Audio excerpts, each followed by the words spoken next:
Veo muchos rostros conocidos, así que voy a hacer una presentación algo breve. Bueno, yo soy profesor de la Universidad de San Marcos, de la Escuela de Bibliotecología. También colaboro con la Pontificia Universidad Católica en los cursos correspondientes al tema de conservación. Asimismo, en la Universidad C. Sapiense, en la carrera archivística y gestión documental. Mi tema, como ya habrán podido vislumbrar, es sobre la gestión de la conservación. Hoy en día, que está tan de moda hablar de gestión de información, gestión documental y gestión, pues bien, hay un aspecto dentro de nuestro quehacer diario que está un poco rezagado en el sentido de que no se le pone la debida atención, rezagado en el sentido de que muchas veces se trabaja un poco espontáneamente y de una forma empírica, ¿no? Sin tener realmente un real conocimiento de la problemática que se tiene entre manos, de la responsabilidad que existe en el ámbito profesional de tener que custodiar un patrimonio que no solamente debe servir a la actual generación, sino también a las generaciones futuras. Entonces, la responsabilidad de que el patrimonio documental persista en el tiempo es hoy en día nuestra responsabilidad, ¿no? La gestión de la conservación supone básicamente realizar algunas tareas que muchos ya conocemos. Conocemos cómo evaluar, cómo programar, cómo organizar, ¿no? Pero al tema de la conservación también se tiene que tener los conocimientos necesarios y la experiencia de la problemática de la conservación de los materiales documentales. Esto es fundamental. ¿Cuál es nuestro problema? La vista muestra una foto que ha salido hace 2 semanas en la revista Somos. Como ella es público, corresponde al archivo de la Corte Superior de Lima. Pero si en algo les llama la atención esto, realmente el problema es mucho mayor si lo conocieran al interior. O sea, la cosa es mucho más grave. Pero ¿cómo es que se llega a esto? Se llega a esto porque se pretende conservar todo. Y eso es imposible, ¿no? Entonces, en estos momentos, nuestros países, nuestras sociedades, todavía tienen el problema de conservar estos materiales que están en papel. Todavía no hemos superado ese problema.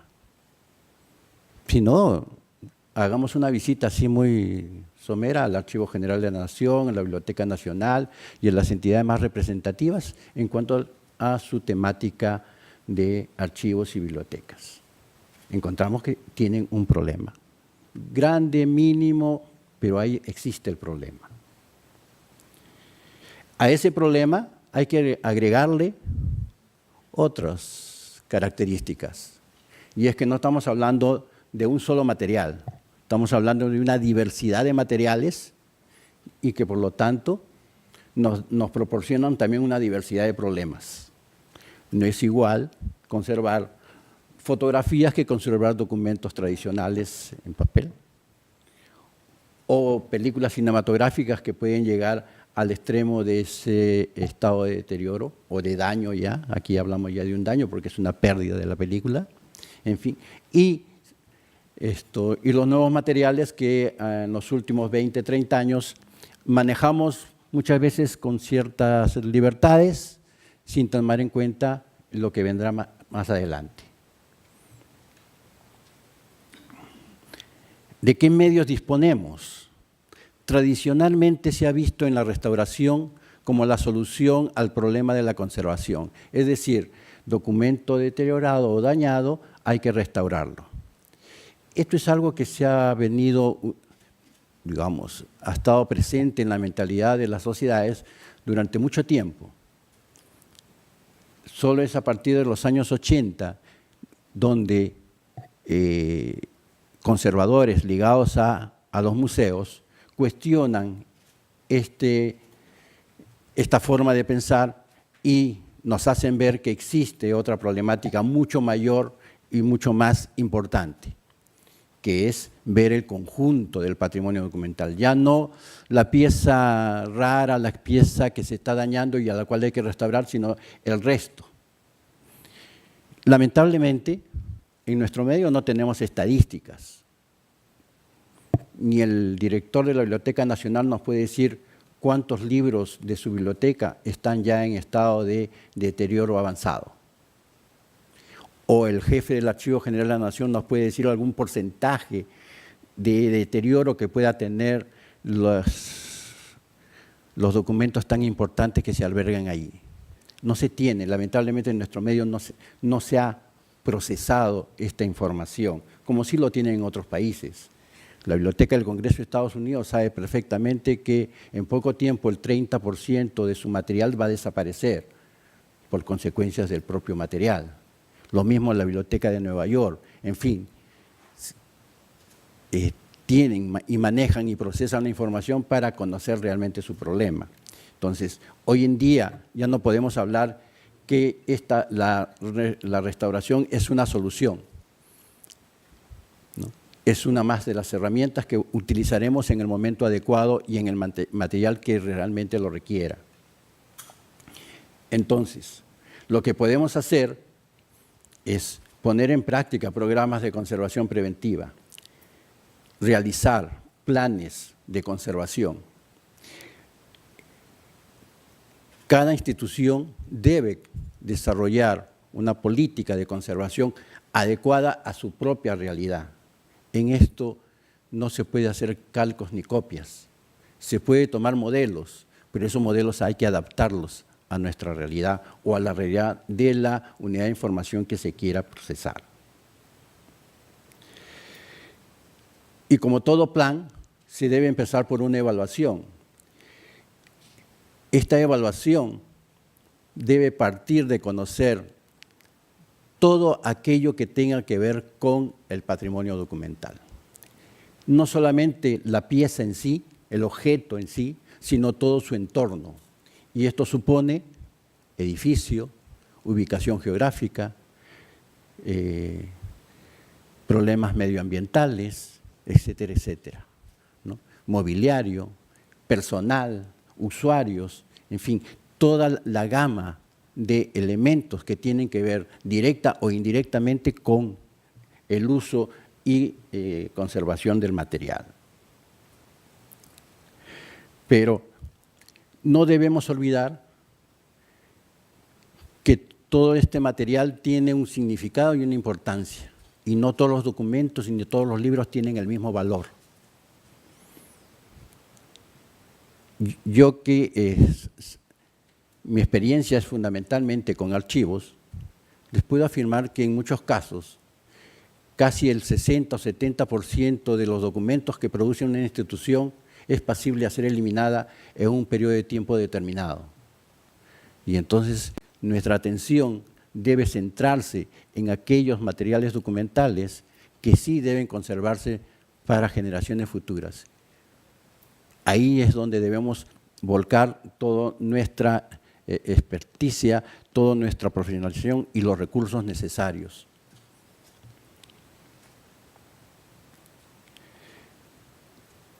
Por eso que más allá de la catalogación o del inventario, hay que detenerse en el proceso de evaluar el significado del bien cultural. Los parámetros para evaluar esto son muy simples, ¿no? Parámetro histórico, artístico y estético, en fin, no lo voy a leer detenidamente, el tiempo es muy tirano y voy a tratar de hacer la presentación de esta ponencia lo mejor posible, ¿no? Entonces, para efectos de ver el significado de un bien cultural, tenemos que observar estos parámetros. Yo y acá hay varios de mis alumnos, siempre les digo, no es lo mismo conservar la primera edición de una obra de Vargas Llosa que la primera edición de una obra de Guillermo Núñez. El valor es distinto, ¿no? O la primera edición del Quijote con otra primera edición del libro que acaba de salir hace 2 días, ¿no? Entonces, el significado y la importancia son distintos. Entonces, y el plan de conservación tiene que observar este aspecto. Entonces, todo plan de conservación tiene que partir de una evaluación. Y hay múltiples modelos para hacer las evaluaciones en archivos, bibliotecas o en museos. Valgan verdades, toda esta metodología, toda esta inquietud en la conservación preventiva y en elaboración de planes de conservación nacen de los museos, nacen de la gente ligada a museos.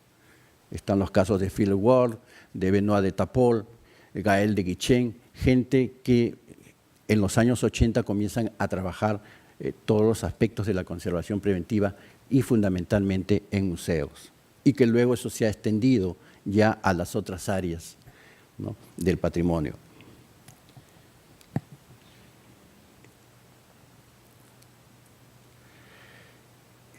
Y es necesario cuantificar los problemas. No se puede ir a tomar decisiones sin tener un real conocimiento del problema, como muchas veces ocurre en la administración pública. Normalmente, el responsable de logística programa 2 fumigaciones al año para su archivo, o una. Pero ¿qué va a combatir? ¿Qué estudio previo se ha hecho de la problemática de ese archivo en cuanto al problema biológico? ¿Qué producto va a usar? Tampoco. ¿Qué efecto va a tener? ¿Cuál va a ser el resultado de esa fumigación? Tampoco nadie lo sabe. Entonces, se toma una herramienta que puede ser útil en un determinado caso, pero se utiliza indistintamente sin tener ni siquiera el atisbo de saber si realmente necesitaba ese archivo esa fumigación. Y entonces hoy día nos encontramos que las fumigaciones no sirven para nada, porque no combaten nada visible.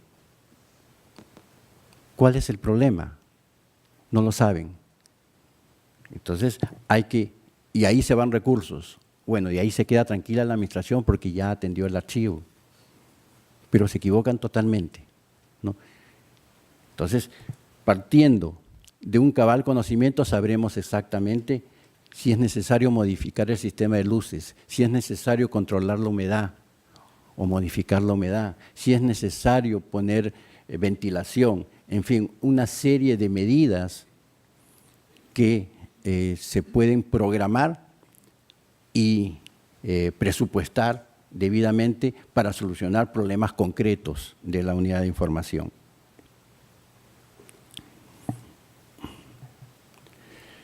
Voy bien con el tiempo, ¿no? Ok, gracias. Entonces, la metodología para llevar a cabo un plan de conservación es, digamos, hay muchos modelos válidos. Como les dije, fundamentalmente gente ligada a los museos han ido desarrollando modelos de evaluación para elaborar planes de conservación. Yo les voy a mostrar algunos. No es la idea tampoco desarrollar cada uno porque faltaría tiempo, pero sí que ustedes tengan la información de que eso existe y que se puede consultar y que se puede tomar como referencia, ¿no?, para poder desarrollar en sus propios centros una evaluación que nos permita diagnosticar y que nos permita trazar estrategias, políticas e implementar acciones. Empezamos con esta publicación de UNESCO un tanto, digamos, un tanto antigua ya, pero que realmente es un texto pionero de George Dacuña, ¿no? que es el primero que se da como modelo de evaluación para archivos y bibliotecas.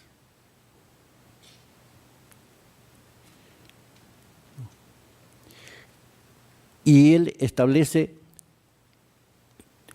4 rubros de evaluación. El edificio, el depósito,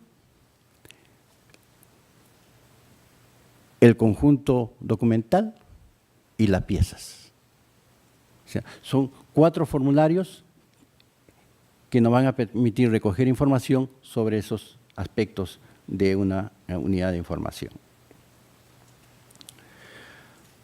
El Instituto Getty también hace algunos años publicó, primero obviamente en inglés y luego se tradujo gracias al grupo Apoyo, que es una organización de conservadores que radica en Estados Unidos, se tradujo este manual para hacer evaluación de conservación. ¿No? Claro, como el título mismo lo dice, está dirigido a museos, pero hay mucha similitud en la problemática. Lo único que cambia es el objeto. En vez de evaluar un cerámico, vamos a evaluar un libro. Pero la problemática es la misma, los problemas son los mismos. El local, las salas, el medio ambiente, el uso, la manipulación, etcétera, etcétera.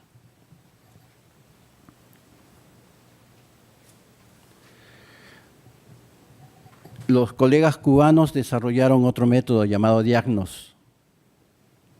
Este también está centrado en lo que es archivos y bibliotecas, ¿no? Con ese nombre Diagnos lo ubican fácilmente en Internet. Necesita, sí, para llevar a cabo esto, tener ya alguna experiencia en el campo de conservación para poder realmente aplicar el cuestionario que establece este método. El Instituto Canadiense de Conservación ya algunos años ha puesto en su portal este plan para la preservación de colecciones, que es un plan fundamentalmente interactivo. Ustedes ven ahí una cuadrícula. Ingresando a cada uno de los casilleros, se va a un determinado problema, ¿no? E inmediatamente a las características de ese problema y a las posibles soluciones a ese problema, ¿no? Entonces, esto también está desarrollado en castellano. Hace algunos años sacaron una publicación que lamentablemente se difundió muy poco, ¿no? A nuestro medio llegaron 2 o 3 ejemplares que en alguna biblioteca deben estar.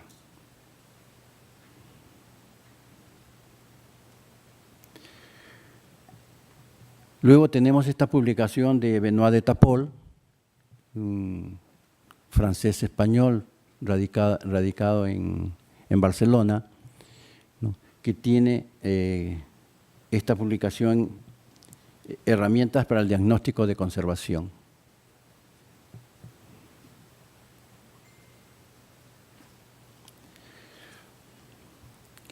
En esta vista pueden apreciar los diferentes factores o indicadores que se deben tener en cuenta al momento de hacer la evaluación. Desde el factor presupuestal, la parte del público sensibilizado, el personal, en fin, todos los elementos que en alguna u otra medida tienen que ver con la conservación del patrimonio y que deberían tomarse en cuenta. Aquí tienen otro modelo. Este es un modelo de Robert Waller, que elaboró conjuntamente con Stefan Michalski, los dos son canadienses, donde también nos establecen los agentes de deterioro. En las letras nos van indicando los niveles, ¿no?, de daño que pueden tener, y esto se complementa con esta tabla, ¿no?, donde nos establecen los diferentes criterios. Por ejemplo, los casilleros que están marcados en blanco en la anterior vista son de primera importancia. Y los que están marcados en un tono totalmente oscuro o negro son de un nivel poco importante, ¿no? En fin, estos son modelos que se pueden utilizar. También hay algunos modelos que están en función a un determinado software, ¿no? Pero eso ya requiere tener información procesada anticipadamente. Otro aspecto, y en esto sí quiero ser muy puntual, existen muchas instituciones que han desarrollado estándares o parámetros medioambientales para la evaluación de colecciones.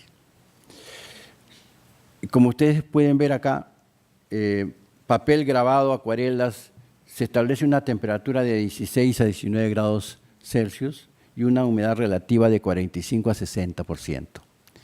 Evidentemente que estos valores son teóricos. Y otra cosa que es evidente, que si revisamos las normas de